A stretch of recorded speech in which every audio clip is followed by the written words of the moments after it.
Right, okay, so this might not be the most professional video in the whole world, but hopefully it will just suffice as an instructional video for the Flaircomm BTM809 dual band, dual mode, I should say, Bluetooth audio module from Flaircomm. So first of all, just let me show you what we've got. So this is the actual module itself. This is the module which includes the onboard antenna.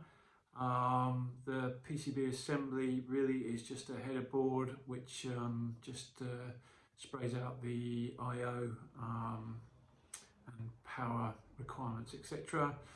There's a USB, mini USB on the side, and this header board sits on the other baseboard from Flaircomm, and this is basically an adapter such that you can connect via SPI, so if you wanted to flash the module, or secondly you can control the module over UART. So again, 5 volt power from the USB.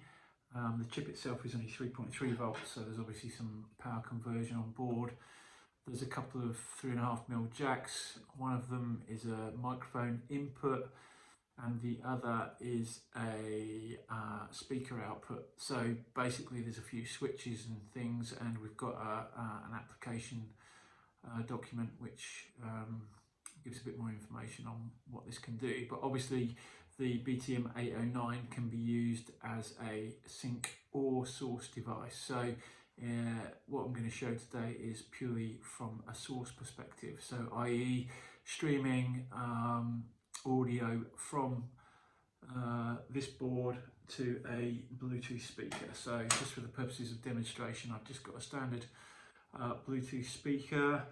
I'm also using a connected 3.5mm, just a little MP3 player, so I'll just squirt some music onto the microphone socket here, and I'll show the pairing of this board onto with this speaker, so as if it was the first time. So the board can be driven in two ways, either via UART commands, or it can be driven via some GPIO presses, so button presses. So if you wanted to use this as a completely standalone part without an external host, external microcontroller, basically you can control various things like volume, track forward, etc. Using button controls, and these are just some of the GPIO controls, and there's a full list of those functions that I'll include in this video.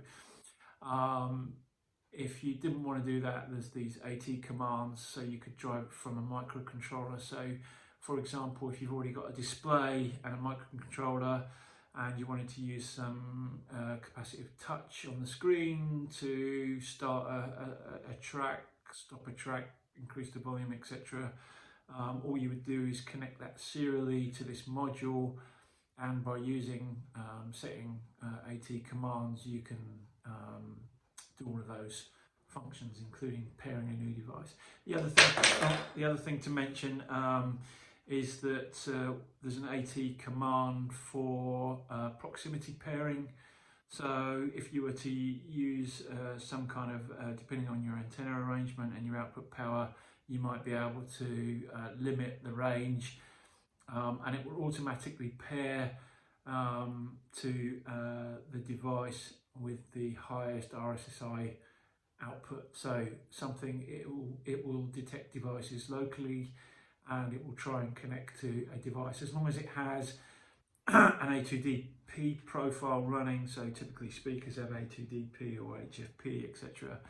But Bluetooth profiles, as long as it has that on board, it will interrogate the Bluetooth device, see what services are supported, what profiles are supported, and then try and make a connection. Okay, so let's begin. Okay, the first thing I'm going to do is to show you, so you know which way that's orientated. So that's the header board, the BTM809 module plugged into the baseboard. Okay, so the first thing I'm going to do is just connect via a USB. This is connected to my PC, so I'll just connect that to next to the RS232 port. So that's connected there, and for some reason I also need to power the header board as well. I'm not sure why. I'm sure probably there's some explanation in the app note, but I haven't got round to looking at it. That it could probably get its power from the baseboard, but because I'm too lazy, I'm just going to connect that as well, just to fire that up.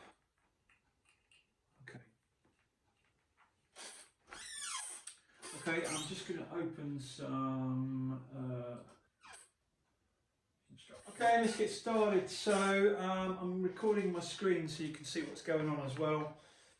Here's the setup. I'm going to just show you how we can control this via UART commands and also via push buttons or GPIO inputs.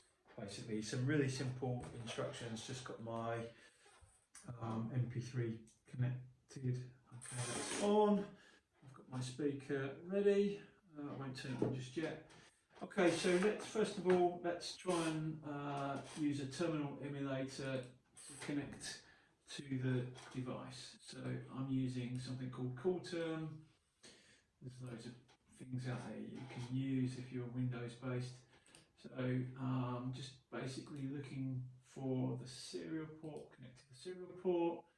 Baud rate should be set at 115/200, and then personally I like to put local echo on just so peace of mind I know I've typed the right thing in. Okay, now should be able to connect. Let's see. Okay, doesn't reply with anything. So just draw your attention to something initially on the GPIO commands. It's a note at the top there, and this is something I didn't notice initially. PIO6 and PIO7 are the wrong way around. So actually, if you look at the schematics, I can send you the schematics, but the two pins on this little connector block, J whatever it is, J8 I think, are reversed. Okay, so PIO6, PIO7. And then we've got this pin here on this other connector block, which is ground, and the first pin is ground, the next one is 3.3 volts. So we can use that as a way of jumping these pins to high power to initiate command. So let's do the UART. Let's do this first with the. Let's turn the speaker on. Let's do it with the GPIO to begin with. So speaker on. Okay, it's made a sound. Okay, so basically this is a brand new board. I've never connected anything to it. So actually it shouldn't have any saved paired devices in the device pairing list. So we have to basically do the first thing, which is to go to start an inquiry looking for devices. So the way to do that is to connect PIO6, which actually means PIO7, to high voltage. So that's the brown device. We have to connect it for at least 2 seconds. So let's try that. 1, 2. Oh. Connecting completely the wrong pin. Sorry. Hopefully what we'll see is this red light, this LED flashing a lot quicker, which indicates that it's in like a inquiry mode. I can disconnect that now, and I will put the speaker into discoverable mode. Okay, so hopefully we're looking for this. Okay, so if you look on the terminal emulator, you can actually see that it's found the speaker. that's immediately connected. Let me just turn the sound down. So that's immediately connected. If we want to disconnect the part, then basically we can go on to here, disconnect to remote device, which is PIO7, connect it high for 1 second. So that's in effect PIO6, which is the green one. So let's just connect that for 1 second. It should disconnect the speaker. And it has. Hopefully you can hear that the music's gone off. Squeaky chair. Now it's in the pairing list. It should be a simple case of being able to connect it again without going through that pairing process. So it says connect to a remote device, which means a pre-paired device, PIO7, connect it for 1 second. So it's basically the same pin for turning it, connecting and disconnecting. So 1 second. Let's see. Obviously it takes longer to connect than it does to disconnect. Okay, there's a sound. And the music's back on. Okay. So let's just switch it off again. That's done. And there is, if we wanted to, it says reset paired device list, which means connecting PIO7 to high voltage for at least 4 seconds. So that's effectively connecting PIO7, which is the brown one, to high for 4 seconds. Excuse me. So, let's see what happens.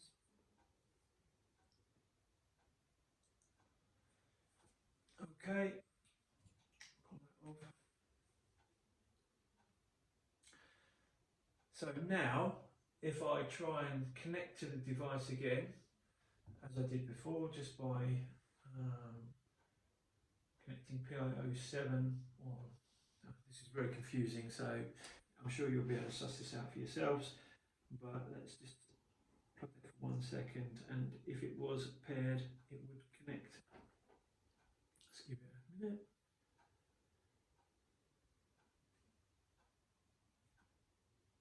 It's not connecting, so that just confirms that I was able to reset the paired device list. So just to go through it one more time, if I want to start a pairing, basically it is a case of start an inquiry, which is connecting PIO6 to high voltage, which is, as we know, PIO7, for 2 seconds. So let's do that. 1, 2, we should see the red light flashing, which means it's in inquiry mode or discoverable mode. If you wanted to initiate a connection from the slave device, the sync device, put this into discoverable mode, and hopefully it will just connect. So this is using proximity pairing. And there we go. Music. Good. Okay. Let me just turn that off. Okay, and now I'm also going to leave that on there for 4 seconds.